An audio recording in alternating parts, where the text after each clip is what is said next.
Pakistan, and the nuclear fuel memos.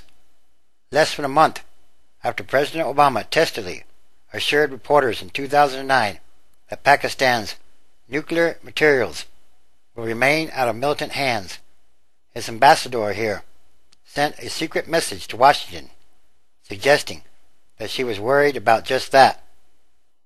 The ambassador's concern was the stockpile of highly enriched uranium sitting for years near an aging research nuclear reactor in Pakistan. There was enough to build several dirty bombs, or, in skilled hands, possibly enough for an actual nuclear bomb. In the cable dated May 27, 2009, the ambassador, Ann W. Patterson, reported that the Pakistani government was yet again dragging its feet on an agreement reached 2 years earlier to have the United States remove the material. She wrote to senior American officials that the Pakistani government had concluded that the sensational international and local media coverage of Pakistan's nuclear weapons made it impossible to proceed at this time. A senior Pakistani official, she said, warned that if word leaked out that Americans were helping remove the fuel, the local press would certainly portray it as the United States taking Pakistan's nuclear weapons. Evidence of complex relationship. It may be the most unnerving evidence of the complex relationship, sometimes cooperative, often confrontational, always wary, between America and Pakistan nearly 10 years into the American-led war in Afghanistan. The cables, obtained by WikiLeaks and made available to a number of news organizations, make it clear that underneath public reassurances lie deep clashes over strategic goals and issues like Pakistan's support for the Afghan Taliban and tolerance of Al-Qaeda, and Washington's warmer relations with India, Pakistan's arch enemy. Written from the American Embassy in Islamabad, the cables reveal American maneuvering as diplomats try to support an unpopular elected government that is more sympathetic to American aims than is the real power in Pakistan, the army and intelligence agency so crucial to the fight against militants. The cables show just how weak the civilian government really is. President Zardari told Vice President Biden that he worried that the military might take me out. Frustration at American inability to persuade the Pakistani army and intelligence agency to stop supporting the Afghan Taliban and other militants runs through the reports of meetings between American and Pakistani officials. That frustration preoccupied the BUSH administration and became an issue for the incoming Obama administration, the cables document. During a trip in January 2009 that Mr. Biden made to Pakistan, 11 days before he was sworn in a meeting with General Kayani, the Army Chief of Staff, Mr. Biden asked several times whether Pakistan and the United States had the same enemy as we move forward.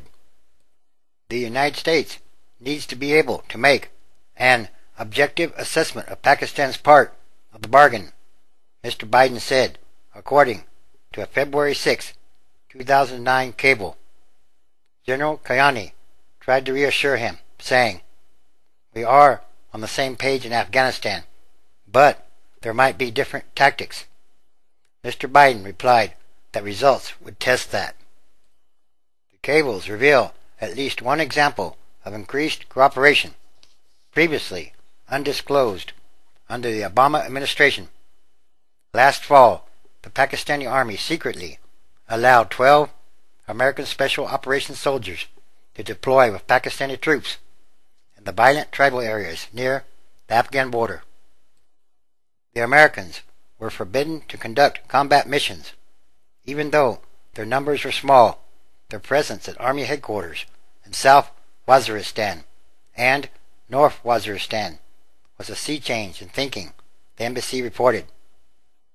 The embassy added its usual caution The deployments must be kept secret, or the Pakistani military will likely stop making requests for such assistance. And now, it is no longer secret. Within the past year, however, Pakistan and the United States have gingerly started to publicly acknowledge the role of American field advisors. Lieutenant Colonel Michael Shavers, an American military spokesman in Islamabad, said in a statement that at the request of the Pakistanis, small teams of Special Operations Forces moved to various locations with their Pakistani military counterparts throughout Pakistan. Moreover, last week, in a report to Congress on operations in Afghanistan, the Pentagon said that the Pakistani Army had also accepted American and coalition advisors in Quetta. The cables do not deal with the sharp increase during the Obama administration in drone attacks against Al-Qaeda and Taliban militants in the tribal areas of Pakistan's tacit approval. That is, because the cables are not classified at the highest levels. Overall, though, the cables portray deep skepticism that Pakistan will ever cooperate fully in fighting the full panoply of extremist groups. This is partly because Pakistan sees some of the strongest militant groups as insurance for the inevitable day that the United States military withdraws from Afghanistan, and Pakistan wants to exert maximum influence against Afghanistan and against Indian intervention. Indeed, the Consul General in Peshawar wrote in 2008 that she believed that some members of the Haqqani network, one of the most lethal groups attacking American and Afghan soldiers, had left North Waziristan to escape drone strikes. In one cable, Ms. Patterson, a veteran diplomat who left Islamabad in October after a 3-year stint as ambassador, said more money and military assistance would not be persuasive.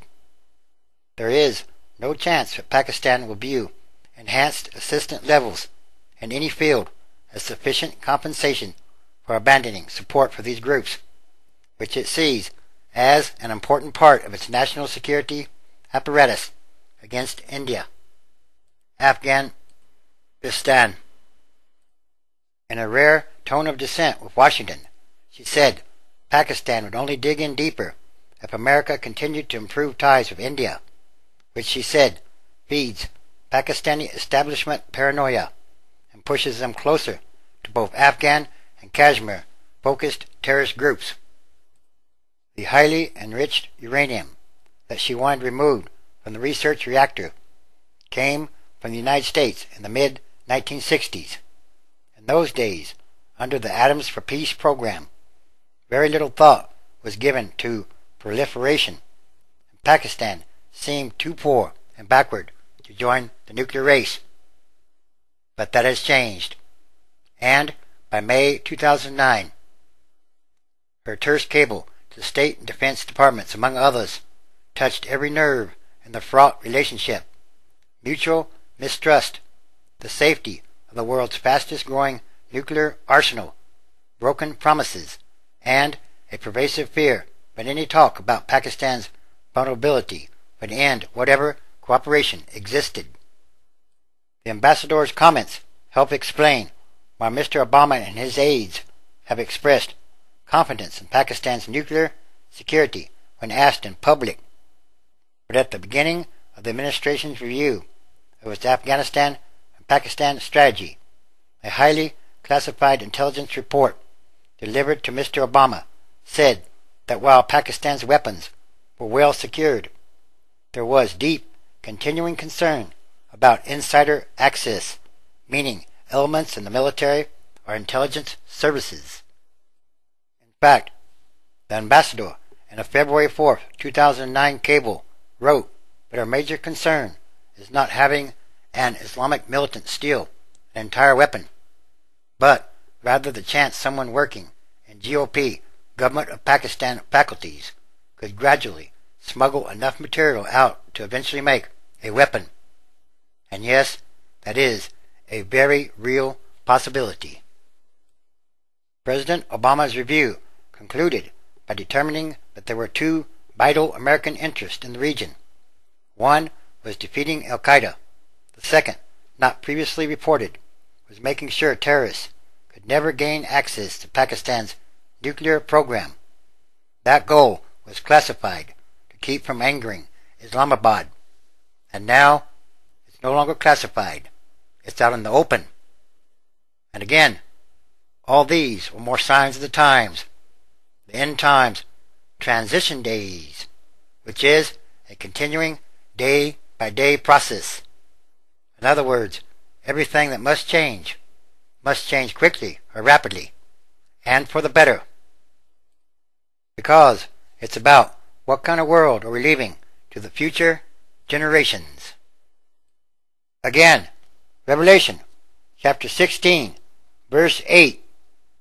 The fourth angel poured out his vial upon the sun, and power was given unto him to scorch humans with fire. 9. And humans were scorched with great heat, and blasphemed the name of God, which has power over these plagues, and they repented not to give him glory. 10. The fifth angel poured out his vial upon the seat of the beast, and his kingdom was full of darkness, and they gnawed their tongues for pain. 11. And blasphemed the God of heaven because of their pains and their sores, and repented not of their deeds. 12. And the sixth angel poured out his vial upon the great river Euphrates, and the water thereof was dried up, that the way of the kings of the east might be prepared. 13. And I saw 3 unclean spirits like frogs come out of the mouth of the dragon, and out of the mouth of the beast, and out of the mouth of the false prophet. 14. For they are the spirits of devils, working miracles, which go forth unto the leaders of the earth and of the whole world, to gather them to the battle of the great day of God Almighty. Yes, it's time. It's time for all prophecy to be fulfilled. And these are more signs happening daily all around the world.